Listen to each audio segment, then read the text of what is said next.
Hey there, brilliant people. So today's question is about intuition and writing. So I'm actually starting a new playlist here because intuition and creativity have got a lot to do with each other. So just seems like a good idea to have a playlist about intuition and creativity more specifically, and a lot of my creativity is in writing, hence the book. And anyway, so because of that, yes, we're going to start a new playlist about intuition and writing. And first one we're going to do is what elements of intuition can we use for our writing?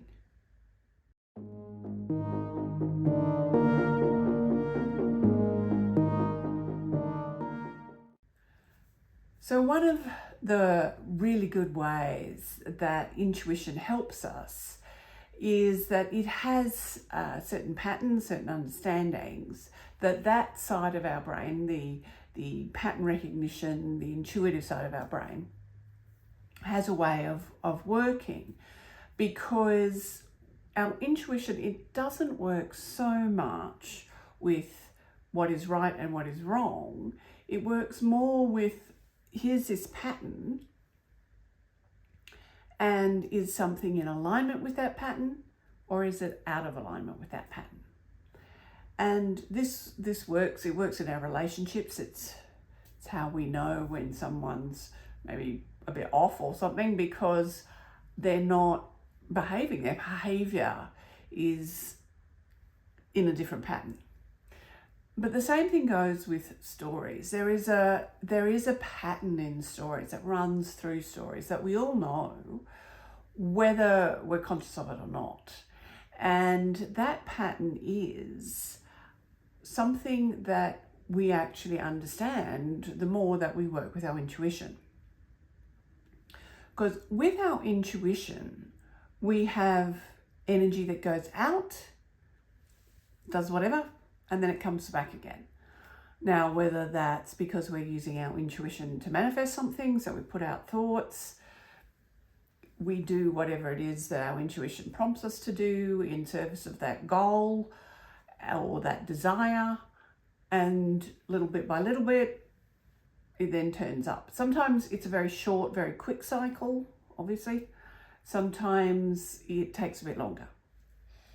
But this cycle of essentially incompletion and completion. So when we ask a question, it's like we feel incomplete until we get the answer.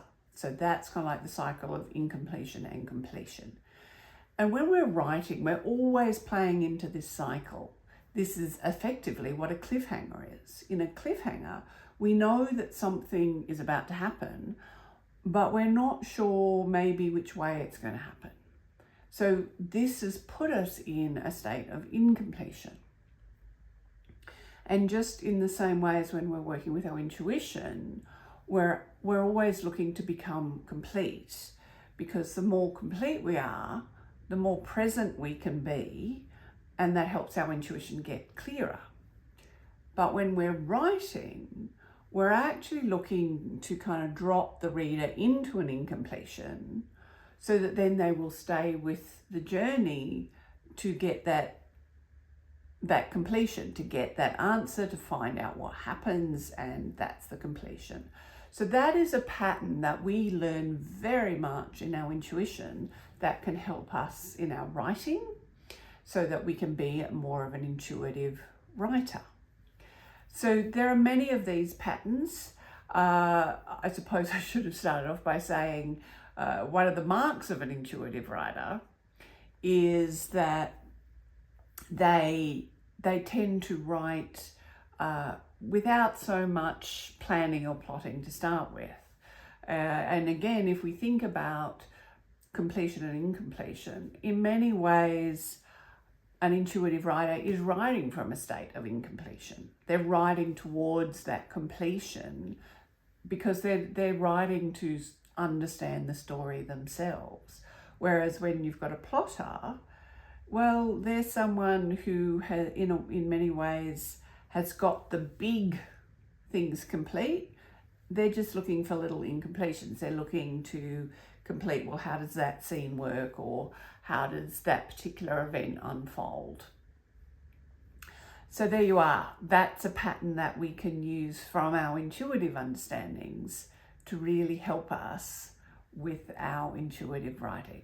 So use that.